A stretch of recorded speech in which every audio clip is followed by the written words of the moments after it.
स्वर्ग शांती. विषुव वृत्ताच्या हलकेसे खाली आहे तुनाऊ बेट. विस्तीर्ण प्रशांत महासागरातला हा एक छोटासा बिंदूच जणू काही. पाय मुडपून कान टवकारून बसलेल्या एका सशाच्या आकाराचे. त्याचा हा आकार म्हणजे जणू त्याच्या शांत आणि सौम्य स्वभावाचे एक प्रतीक. निसर्गाने नटलेले हे पाचूचे हिरवेगार बेट, त्यावर राहणारी माणसे सुद्धा तशीच, निसर्गाचा हात हातात धरून निरामय जीवन जगणारी. 4-5 शतकांपूर्वीच युरोपमधून मसाल्याच्या शोधात काही दर्यावर्दी व्यापारी इथे आले. मसाले मिळाले नाहीत, पण इथल्या निसर्गाच्या मात्र ते प्रेमात पडले. इथल्या मूल रहिवाशांचे उच्चाटन हे त्यानंतर पर्यायाने आलेच. कालांतराने भारतीय उपखंडातून बरेच शेतमजूर ते इथे घेऊन आले आणि ते सुद्धा इथलेच झाले. त्यामुळे मिश्र युरोपीय आणि भारतीय असा एक मजेशीर वर्ण तयार झाला इथल्या रहिवाशांचा. अर्थात असा वर्णसंकर न झालेलेही नागरिक इथे आहेतच, पण तरीही समाज एकजिन्सीच आहे. व्यवहाराची भाषा इंग्रजी, पण रोजच्या संभाषणातील भाषा तुनावनी क्रिओल. तेच क्रिओल त्यांच्या खाद्य संस्कृतीतही पाझरून त्याची तुनावनी क्रिओल क्युझिन तयार झाली आहे. इतके सारे नमनाला घडाभर तेल कशाला, असा प्रश्न साहजिकच पडला असेल तर त्याचे साधे उत्तर आहे की अशा समाधानी देशाला उद्ध्वस्त करून गेलेल्या सुनामीची कहाणी मला सांगायची आहे.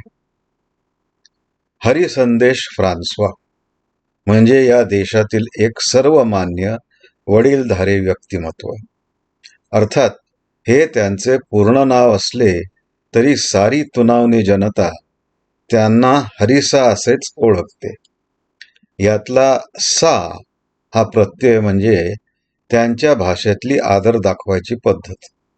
जसे आपल्याकडे जी किंवा जपानमध्ये सान असते ना, तसे हरिसांना त्यांच्या देशाच्या अध्यक्षीय लोकशाही पद्धतीत जनतेने थेट निवडून दिलेले. त्यांची 5 वर्षांची मुदत संपल्यावर आता ते दुसरी 5 वर्षांची कारकीर्द सुरू करून राहिले. त्यांच्या देशाच्या नियमानुसार कोणत्याही अध्यक्षाला जास्तीत जास्त 3 वेळेलाच निवडून येता येते. त्या नियमाने त्यांच्याकडे आता 9.5 वर्षे शिल्लक आहेत, पण यासाठी पुढच्याही खेपेस त्यांना निवडून यायला लागेल. एका सोमवार सकाळी हरिसांचे कार्यालय. हरिसा आठवड्याची सुरुवात करण्यासाठी त्यांच्या कार्यालयात स्थानापन्न होतात तोच त्यांच्या दरवाजावर टकटक होते. असे थेट त्यांच्याकडे यायची मुभा असलेले मोजकेच लोक असल्याने हरिसा ताबडतोब यात असे दरवाजाकडे न बघताच ओरडतात आणि बॉब दिवाणचा प्रवेश होतो. बॉब म्हणजे त्यांचा गृहमंत्री आणि सर्वांच्या मते हरिसांचा राजकीय वारसदार. काय बॉब, आज सकाळी सकाळी? हरिसा: हो ना हरिसा, मनातली इतक्या महिन्यांची घालमेल अखेर मला स्वस्थ बसू देत नव्हती. बॉब: अरे, असा कोड्यात का बोलतोयस? स्पष्ट सांग काय झाले ते. हरिसांचा प्रश्न: नाही नाही, काहीच झालं नाहीये, पण आपण काही केलं नाही ना तर मात्र अनर्थाची परिस्थिती फार दूर नाहीये. बॉबचं उत्तर: परत कोडच? नाही नाही, कोडं काहीच नाही. जे आहे ते सूर्यप्रकाशा इतकं स्वच्छ आहे आणि काळ रात्रीसारखं काळं कुट्ट सुद्धा. हरिसा: तुमच्या ध्यानात आलंय का कधी आपला देश म्हणजे एक वयोवृद्धांचा समाज झालाय आणि त्यांना खायला घालण्यासाठी काम करणारे तरुण हात दिवसेंदिवस कमी होत चाललेत. बॉब: अरे बॉब, ती तर प्रगत समाजाची एक निजखूण आहे बाबा. कोणतेही पुढारलेले देश घे, जर्मनी, जपान, उदाहरणादाखल, आणि आपल्या सकट या साऱ्या कल्याणकारी लोकशाही व्यवस्थांमध्ये वृद्धांची काळजी घेणे हे राष्ट्र कर्तव्य आहे.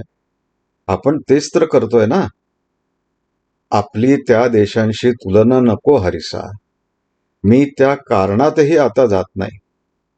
फक्त इतकंच सांगतो, सद्य परिस्थितीच आपल्या आर्थिक झेपेच्या मर्यादा नीट दाखवत आहे आणि येणारी परिस्थिती तर आपल्या देशाला पार बुडवून टाकणार आहे. अर्थात आपण काही पावले उचलली नाहीत तर, बॉब खुर्चीवर बसत म्हणाला. त्या दिवशी बॉब पूर्ण विचार करून आणि मुख्य म्हणजे तयारीच करून आला होता. म्हणून त्याने काही महत्वाचे आर्थिक तक्तेच हरिसांच्या समोर मांडले. एका बैठकीतच त्याने त्यांना पटवून दिले की कमावणारे हात हे इतक्या मोठ्या संख्येनं वाढत चाललेल्या वृद्ध जनतेच्या कल्याणाला पुरेसे पडणार नाहीत आणि त्यामुळे एक वेळ अशी येणार आहे की देशाचे दिवाळे वाजेल आणि त्यात तमाम जनता होरपळून निघेल. ते सर्व बघून हरिसा इतके हवालदिल झाले की काय प्रतिक्रिया द्यावी हेच त्यांना कळेना. तरी ते म्हणाले, बॉब, अरे यावर उपाय आहे. आपलं सकल उत्पादन तातडीनं वाढवायला हवं. ते बरोबर आहे हरिसा, पण त्याला खूपच मर्यादा आहेत. बागायती शेती, मत्स्योत्पादन आणि पर्यटन या पलीकडे आपल्याकडे उत्पादनाचे म्हणजे निर्यातीचे स्रोतच कुठे आहेत. आणि वाढ करायची तर ती टप्प्याटप्प्यानेच होणार. पण आपलं आर्थिक अरिष्ट तर उंबरठ्यापर्यंत येऊन ठेपलंय. तेव्हा खर्चात कपात आणि ती सुद्धा जलद आणि मूलभूत हवी. सेवांवरचा भार निम्म्यावर आणायला हवा, बॉब म्हणाला. अरे ते तरी कसं ताबडतोबीनं शक्य आहे, हरिसांचा प्रश्न. अनुत्पादक लोकसंख्येला कात्री लावून, बॉब. आणि तीच ठरली सुनामीची सुरुवात.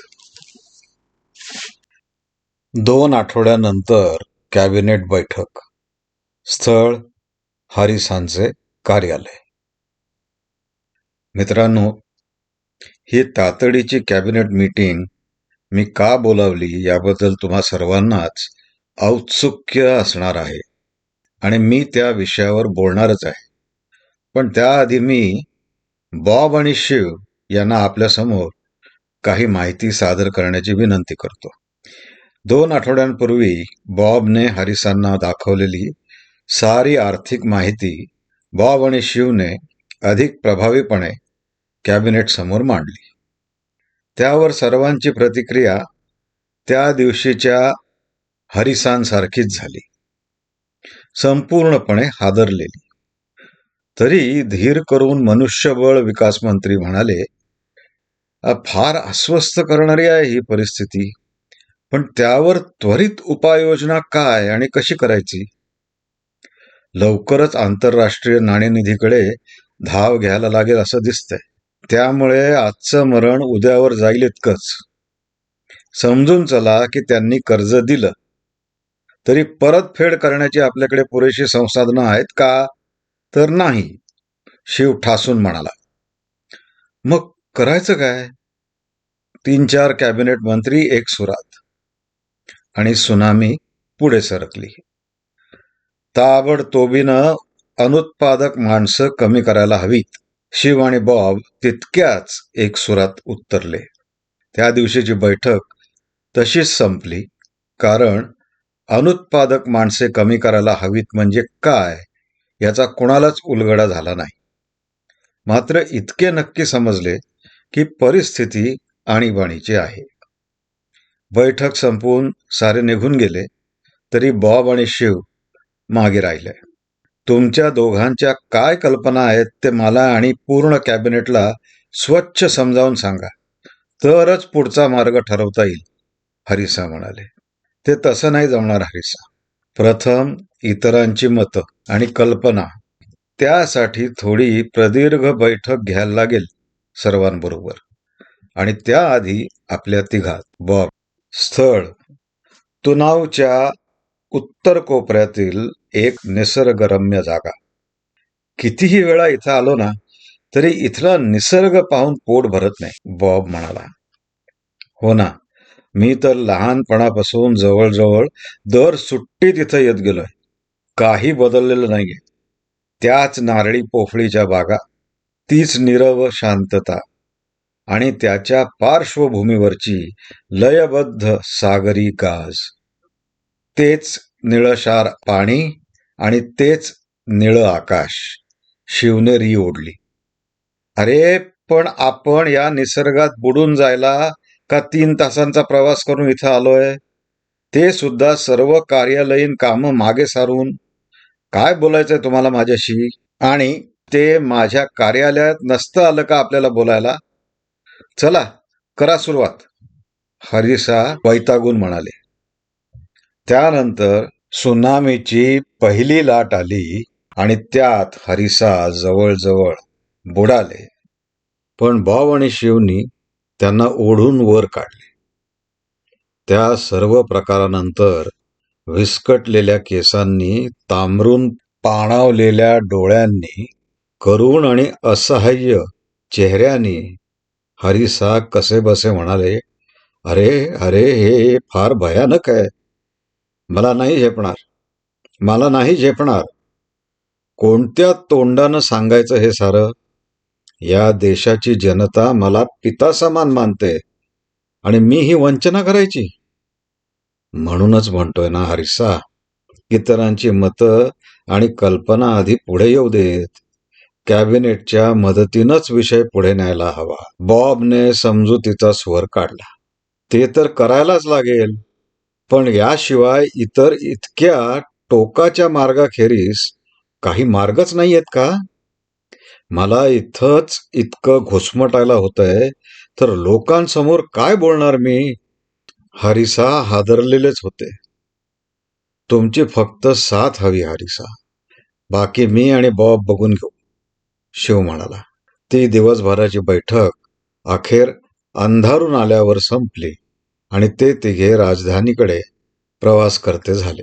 हरिसांना राष्ट्राध्यक्ष निवासात सोडून ते दोघे बॉबच्या घरी गेले आणि एकांतात बैठक पुढे सुरू झाली. म्हातारा पार कोलमडून गेलाय शिव. उठेल का तो यातून, का पूर्णच हातपाय गाळून बसेल?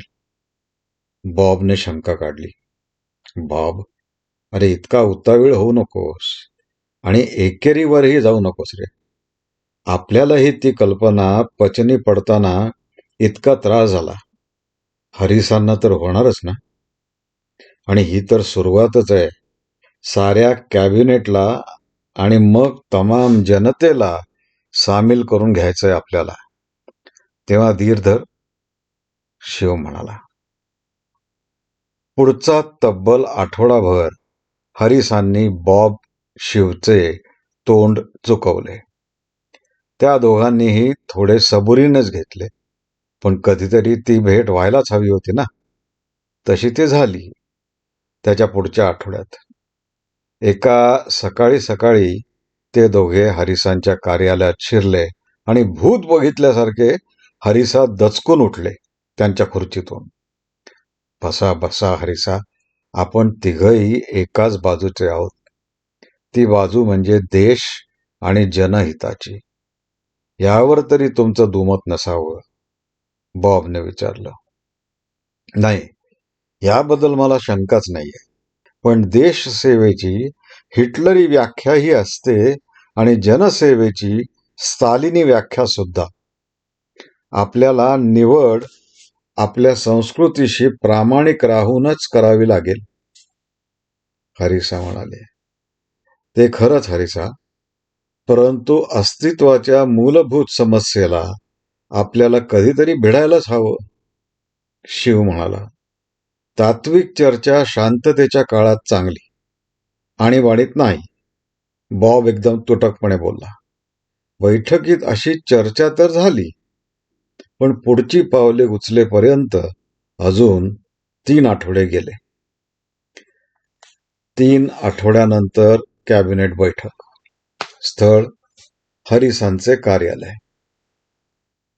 मित्रांनो, आपण गेल्या खेपेस चर्चा केली होती की कोणत्या आर्थिक अरिष्ठांकडे आपला देश चाललाय. त्याच संदर्भात आता पुढं काही पावलं उचलायला हवीत. हरिसांनी सुरुवात केली. माझा एक प्रस्ताव आहे. सरकारी खर्चात कपात करावी, पण कल्याणकारी योजनांना हात लावायला नको, समाज कल्याण मंत्री म्हणाले. अहो, स्पष्ट बोला ना बॉब. म्हणजे असं की सरकारी कर्मचाऱ्यांचे वेतन गोठवावं, आस्थापनाशी निगडीत खर्च कमी करावेत, जसं की कार्यालयांची संख्या कमी करून त्यातच भागवावं, सरकारी वाहनं कमी करावीत, इत्यादी इत्यादी. उत्तम प्रस्ताव आहेत, शिव म्हणाला. पण त्यांनी जखमा नाही भरून यायच्या, वरवरची मलमपट्टी होईल केवळ, बॉब उद्गारला. इतरांना कल्पना नसली तरी बॉब आणि शिवच्या नियोजनपूर्ण बॅड कॉप गुड कॉप रणनीतीचा तो भाग होता. एकाने उत्तेजनपर बोलायचे आणि दुसऱ्याने त्याच्या विरुद्ध. मत्स्योद्योगाचं राष्ट्रीयकरण करावं, जेणेकरून निर्यातीतून प्राप्त होणारं उत्पन्न सरळ सरकारी तिजोरीत आणि खर्चावरही शासनाचं पूर्ण नियंत्रण मिळवता येईल. मत्स्योद्योग मंत्री. अजून एक उत्तम प्रस्ताव, बॉब. फार गुंतागुंतीचा, आणि निर्यात जरी सरकारी नियंत्रणाखाली आली तरी बाजारभाव आंतरराष्ट्रीय मागणी पुरवठा परिस्थितीवरच अवलंबून असणार आणि शासनावरचा प्रशासकीय बोजा आणि खर्च उलट वाढणारच. Bob bad COP. अशी अनेक अंगांनी पुढे चाललेली चर्चा कोणत्याही निष्कर्षाला पोचत नव्हती. तेवढ्यात आपण गेल्या खेपेस माणसं कमी करण्याबाबत बोललो होतो. मी मनुष्य विकास मंत्री असलो तरी असं सुचवू इच्छितो की काही एक टक्केवारी ठरवून तेवढी माणसं कमी करायला हवीत. कळीचा मुद्दा मांडलात तुम्ही, शिव. आहे कळीचा खरा, पण कुठली माणसं, बॉब. सरकारी कर्मचारी. मनुष्यबळ विकास मंत्री. त्यावर लवकर निर्णय घेऊन पुढची पावलं उचलायला हवीत, बॉब म्हणाला. हे बॉबचं विधान म्हणजे बॉब शिव रणनीतीचीच पुढची पायरी होती. गुड कॉप गुड कॉप म्हणजे त्या दोघांच्या मनातल्या अंतिम पर्यायाशी साधर्म्य असणाऱ्या कोणत्याही प्रस्तावावर दोघांनी सकारात्मक आणि उत्तेजनपर प्रतिक्रिया द्यायची. आता सुनामी पुढच्या टप्प्यावर पोहोचली होती. माणसं कमी करणं हा एक उत्तम उपाय असला तरी ती अर्थव्यवस्थेतच राहिली तर मात्र आपल्याला हवे तसे कायमस्वरूपी परिणाम दिसणार नाहीत. अर्थव्यवस्थेला सद्यस्थितीमध्ये थोडासा फायदा होईल इतकं मात्र खरं. आता पुढचा विचार करूया. ठराविक लोक, म्हणजे एका ठराविक संख्येनं लोक आपल्या अर्थव्यवस्थेतून बाहेर गेली तर, बॉबचे सूतवाचक.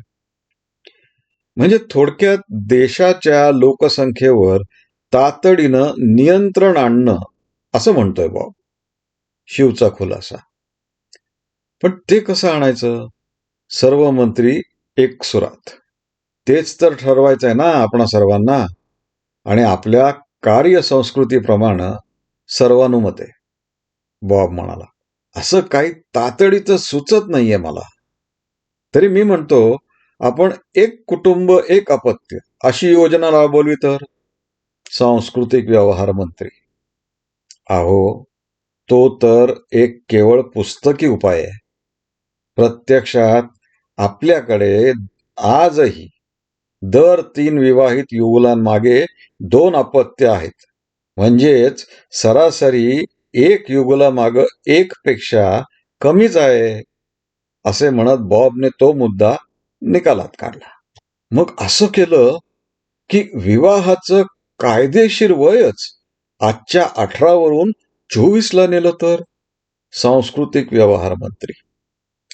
तर लिव्ह इन रिलेशनशिप्स वाढतील आणि ती पण माहिती आहे आपल्याकडे. अशा रिलेशनशिप्स मध्ये सुद्धा मुलं जन्मतातच आणि ती सुद्धा दर 3 युगुलांमाग 2 अशीच, बॉबने सांगितलं. या साऱ्या चर्चेतून एक गोष्ट ठरतीये आणि ती म्हणजे लोकसंख्येला तातडीनं आळा घालायला हवा. शिवने ठामपणे सुनावलं. परावलंबी वृद्ध आणि आजारी लोकांना सर्वप्रथम. बॉब म्हणाला, काय? कसं? त्या धक्क्यानं बोबडीच वळली होती साऱ्यांची.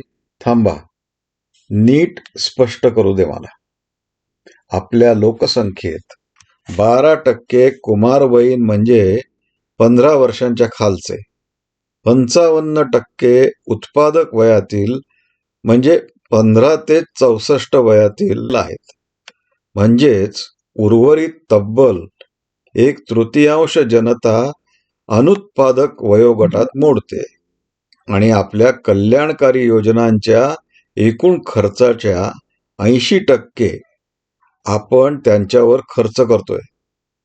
हे म्हणजे आपल्या अर्थव्यवस्थेवर प्रहार करणारी दुधारी तलवार आहे. त्यामुळे लोकसंख्येचा हा भाग तातडीनं कमी करायला हवा, बॉब म्हणाला. अशा तऱ्हेनं आदळलेल्या सुनामीमध्ये जीव वाचवायला वेडीवाकडी धडपड करण्यापेक्षा सर्वजणांनी एक जीवघेणी निवांत शांतताच पत्करली. मग थोडा धीर एकवटून मनुष्यबळ विकास मंत्री उद्गारले, तुम्ही काहीच बोलत नाही आहात हरिसा. अशी सामुदायिक कत्तल तुम्हाला मंजूर आहे? नाही, मी स्पष्ट करतो. आपल्या 2/3 प्रजेच्या अस्तित्वासाठी, येणाऱ्या कित्येक पिढ्यांच्या कल्याणासाठी आणि परकीय राज्य विस्तार पिपासू आक्रमकांना तोंड देण्यासाठी आपल्याला प्रबळ अर्थव्यवस्थेची नितांत गरज आहे. त्यामुळे अशा प्रभावी योजनांना पर्याय नाहीये देशहितासाठी आणि प्रजाहितासाठीही. बॉब, अगदी बरोबर आहे बॉबचं म्हणणं. ही कडू गोळी आज आपण घेतली नाही तर हा आपला देशच भविष्यात टिकणार नाही, शिवने दुजोरा दिला. आणि आपण हे सारं न्यायानं, शिस्तीनं आणि आपल्या संस्कृती अनुरूप शांतपणं आणि काळजीपूर्वक करूया. देशाच्या आग्नेयेस एक छोटा बेटांचा पुंजका आहे. या बेटांवर वसाहत नाहीये. त्यांच्या मध्यावर पाणी संथ आहे. एक डोहच तयार झालाय तिथे. त्या डोहात आपण स्वर्ग शांती प्रकल्प उभारूया. या डोहाला चारी बाजूंनी एक तटबंदी बांधता येईल आणि तिच्या 4ही भिंतींवर आत आणि बाहेर लांबलचक फलाट उभारण्यात येतील. आपल्या अनुत्पादक जनतेला तिथं सन्मानपूर्वक जलसमाधी देण्यात येईल.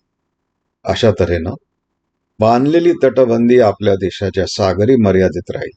बरोबर ना, संरक्षण मंत्री महोदय? बॉबने विचारलं. काय भयानक आहे सारं, आणि किती थंड डोक्यानं तुम्ही सांगता आहात गृहमंत्री महोदय. संरक्षण मंत्री पहिल्यांदाच बोलते झाले. छोट्या किरकोळ आजारांना औषधाच्या गोळ्यांनी गुण येतो, पण जिथं सर्जरी हवी तिथे ती हवीच, शिवने मध्यस्थी केली.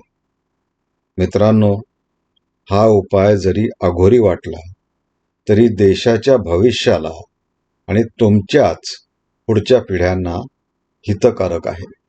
हरिसा शेवटी बळ एकवटून म्हणाले, आणि उद्याच्या पिढीच्या कल्याणासाठी कालच्या पिढीला जलसमाधी द्यायची. लक्षात घ्या, आपण सारे आज जरी जातात नसलो, सुपात असलो, तरी उद्या जात्यात जाणारच. सांस्कृतिक व्यवहार मंत्री उसळून बोलले. असं नाही तर तसं. चुकलंय का कोणाला महानिर्वाण? आता मात्र बॉबचा सूर निर्वाणीचा होत चालला. मित्रांनो, बॉबच्या सूचनेशिवाय इतर कोणतीही तातडीची अंमलबजावणी होऊ शकणारी आणि तितकीच प्रभावी कल्पना असेल तर इथं मांड, हरिसा म्हणाले. तशा काही कल्पना पुढे आल्याच नाहीत आणि सलग 15 तास चाललेली ती बैठक शेवटी संपली तेव्हा कोणाच्यात घरी परतायची ऊर्जा राहिली नव्हती. तरी ते परतलेच. त्याच रात्री देशात आणीबाणी लागू झाली, संसद बरखास्त झाली आणि स्वर्ग शांती प्रकल्पाची घोषणा झाली. तटबंदी 3 महिन्यात उभी राहणार होती. सरकारी इतमामाने जलसमाधी देण्याची प्रक्रिया प्रसृत करण्यात आली. प्रकल्पाच्या पहिल्या टप्प्यात सर्व अंथरुणाला खिळलेल्या 85 वर्षांवरील नागरिक, दुसऱ्या टप्प्यात उर्वरित 85 वर्षांवरील नागरिक, तिसऱ्या टप्प्यात वयनिरपेक्ष सर्व अंथरुणाला खिळलेले नागरिक, चौथ्या टप्प्यात सर्व 75 ते 85 वर्षातील नागरिक, अशी वर्गवारी करण्यात येऊन प्रत्येक टप्पा हा 60 दिवसांचा असेल असे सूचित केले गेले. 65 ते 75 वर्ष वयांच्या नागरिकांना कल्याणकारी योजनांच्या बदल्यात नेमून दिलेले समाजहिताचे काम करण्याची जबाबदारी देण्यात आली. वरील सर्व नियमांना अपवाद सुद्धा स्पष्ट करण्यात आले. अपवाद 1, निवडून आलेले सर्व लोकप्रतिनिधी. अपवाद 2, ज्या अविभक्त कुटुंबात कोणत्याही 3 वर्षांच्या कालावधीत 15 ते 64 या वयोगटातील व्यक्तींचे 2 किंवा अधिक मृत्यू फक्त नैसर्गिकरित्या होतील, त्या कुटुंबातील एका 75 वर्ष पूर्ण होणाऱ्या व्यक्तीस जलसमाधीपासून कायमची सूट मिळेल. यथावकाश शासकीय नियमांनुसार आणि ठरलेल्या वेळापत्रकानुसार स्वर्ग शांती स्थळाची उभारणी झाली. जलसमाधीचे एकामागोमाग एक असे टप्पे पार होत लोकसंख्या तात्काळ नियंत्रणात येऊ लागली आणि आणीबाणी सुद्धा उठली. आता सामुदायिक जलसमाधीचा विषयच उरला नसल्याने जसे जसे नागरिक समाधीच्या वयाला पोचत गेले तसे त्यांना स्वर्गशांतीस्थळी सन्मानाने नेण्यात येत गेले. त्याचप्रमाणे 6 महिन्यांच्या वर अंथरूण धरलेल्या सर्व वयोगटातील नागरिकांनाही लोकांनी सुद्धा आणीबाणीच्या दडपशाही दट्ट्याखाली सर्व स्वीकार केले होते. पण बदललेल्या परिस्थितीत त्यांचे व्यवहार बदलू लागले. परंतु शासनाला त्या सर्वांचा उलगडा व्हायला थोडा काळ लोटला. त्याचे असे झाले, हरिसांचे कार्यालय. स्वर्गशांती आपण अक्षरशः हृदयावर दगड ठेवून राबवली. आंतरराष्ट्रीय दबाव पटवले ते केवळ जलसमाधींना स्वेच्छा मरणांचा मुलामा देऊन एका पोलादी पडद्या आड राहून ठराविक देशांशीच निर्यात आयात व्यवहार करून अर्थकारणाचा तोल राखला. आता काय म्हणते तुमची आकडेवारी आणि तक्ते? हरिसांनी प्रश्न केला. हरिसा, आपली आर्थिक परिस्थिती निर्विवादपणे अधिक सशक्त झाली आहे. प्रतिव्यक्ती उत्पन्नात भरघोस वाढ झाली आहे. मात्र जागतिक मानवता निर्देशांकात आपली कमालीची घसरण झाली आहे. पण आपल्या कल्याणकारी योजनांच्या जोरावर आणि पोलादी पडदा हळूहळू सरकवत आपण तिथेही प्रगती करू, शिवने उत्तर दिलं. आणि वयोगटांनुसार नागरिकांचे सद्यस्थितीत प्रमाण काय आहे? म्हणजे उत्पादक नागरिकांची टक्केवारी चांगलीच सुधारली आहे ना? त्याचसाठी केलं ना हे सारं? हरिसांचा प्रश्न. होय हरिसा, खूपच प्रगती आहे. पण काही चिंताजनक आकडेवारी पुढे येते. ही माहिती प्राथमिक स्वरूपाची आहे, पण काही ठोस पावलं उचलायला हवीत. नाहीतर हा कधी ट्रेंड होऊन बसेल ते कळायचं नाही, शिव म्हणाला. असं काय वेगळं होतंय शिव? हरिसांनी विचारलं. देशातील बालमृत्यूचं प्रमाण 2 वर्षात दुपटीनं वाढलंय. त्याचप्रमाणे निर्वाचित लोकप्रतिनिधींचंही मृत्यूचं प्रमाण वाढत चाललंय. शिव. नैसर्गिक मृत्यू? हरिसा. होय, सर्व मृत्यू नैसर्गिकच. शिवने एक अर्थपूर्ण सुस्कारा सोडला. म्हणजे सारी सुपातल्यांची जात्यात न जाण्याची पाशवी धडपड? तसं असेल म्हणजे प्राथमिक माहिती तेच दाखवते, तर मात्र नव्या आणि वेगळ्या आव्हानांसाठी आता सज्ज व्हायला हवं. आणि त्यात भर म्हणजे उत्पादनशील तरुणांचा परदेशांचा ओढा पण कमालीचा वाढतोय. शिव उद्गारला. बॉबला ठाऊक आहे सारं? हरिसा. तो त्यावरच्या उपाययोजनातच सध्या व्यग्र आहे. शिव. घे त्याला बोलवून ताबडतोब.